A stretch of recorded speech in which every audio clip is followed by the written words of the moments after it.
আপনাদের সামনে আজ উপস্থিত হয়েছি অত্যন্ত ব্যথিত হৃদয়ে। এই আনন্দের দিনে গভীর বেদনার সঙ্গে জানাচ্ছি, জুলাই অভ্যুত্থানের সম্মুখ যোদ্ধা, ইনকিলাব মঞ্চের মুখপাত্র শরীফ ওসমান হাদির উপর সম্প্রতি যে হামলার ঘটনা ঘটেছে, তা শুধু একজন ব্যক্তির উপর আঘাত নয়, এটি বাংলাদেশের অস্তিত্বের উপর আঘাত, আমাদের গণতান্ত্রিক পথ চলার উপরে আঘাত। শরীফ ওসমান হাদি বর্তমানে সংকটাপন্ন অবস্থায় চিকিৎসাধীন। তার চিকিৎসা ও নিরাপত্তা নিশ্চিত করতে সরকার প্রয়োজনীয় সব ব্যবস্থা গ্রহণ করেছে। ইতোমধ্যে উন্নত চিকিৎসার জন্য তাকে সিঙ্গাপুরে পাঠানো হয়েছে। আপনারা তার জন্য মহান আল্লাহ তাআলার কাছে অন্তরের অন্তঃস্থল থেকে দোয়া করুন। সরকার এই ঘটনাকে অত্যন্ত গুরুত্বের সঙ্গে দেখছে।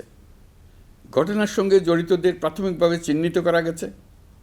আমি দেশবাসীকে আশ্বস্ত করতে চাই, যারা এই ষড়যন্ত্রে জড়িত তারা যেখানেই থাকুক না কেন, তাদের কাউকে ছাড় দেওয়া হবে না। আমি পরিষ্কারভাবে বলতে চাই, পরাজিত শক্তি ফ্যাসিস্ট টেররিস্টদের এই অপচেষ্টা সম্পূর্ণভাবে ব্যর্থ করে দেওয়া হবে। ভয় দেখিয়ে, সন্ত্রাস ঘটিয়ে বা রক্ত ঝরিয়ে এদেশের গণতান্ত্রিক অগ্রযাত্রা কেউ থামাতে পারবে না। আপনাদের প্রতি আহ্বান জানাই, সংযম বজায় রাখুন, অপপ্রচার বা গুজবে কান দেবেন না।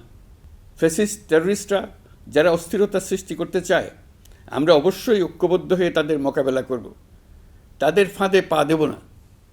পরাজিত ফ্যাসিস্ট শক্তি এদেশের পবিত্র মাটিতে আর কোনো দিন ফিরে আসবে না। প্রিয় দেশবাসী, আমাদের তরুণদের রক্ষা করুন, তাহলেই আমরা সবাই এবং আমাদের প্রিয় মাতৃভূমি রক্ষা পাবে। যারা দেশ ছেড়ে পালিয়ে গেছে তারা বুঝে গেছে, তরুণ যোদ্ধারা তাদের পুনরুত্থানের পক্ষে ভীষণ রকম বাধা। এই অস্ত্রহীন, ভীতিহীন, ব্যক্তিগত স্বার্থ সম্বন্ধে সম্পূর্ণ উদাসীন দৈনন্দিন এই চেহারার ছেলে মেয়েদের নিয়ে তাদের সাংঘাতিক ভীতি।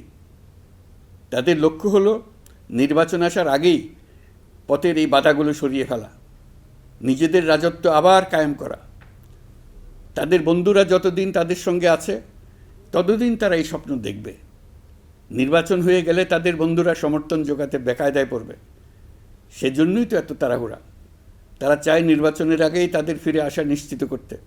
নানা ভঙ্গিতে এটা তারা করবে। এই চোরাগুপ্তা খুন করার যে উদ্যোগ, তার একটা রূপ।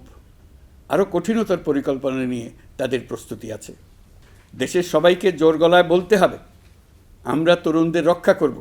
এখানে পুরনো আমলের দাসত্ব মেনে যারা আছে, তাদেরকে দাসত্ব থেকে বের হয়ে আসতে হবে। উৎসবমুখর শান্তিপূর্ণ নির্বাচন করে আমরা সবাই মিলে দেশের উপর আমাদের পরিপূর্ণ দখল প্রতিষ্ঠিত করব। নির্বাচন অবধি আর বাকি মাত্র 2 মাস।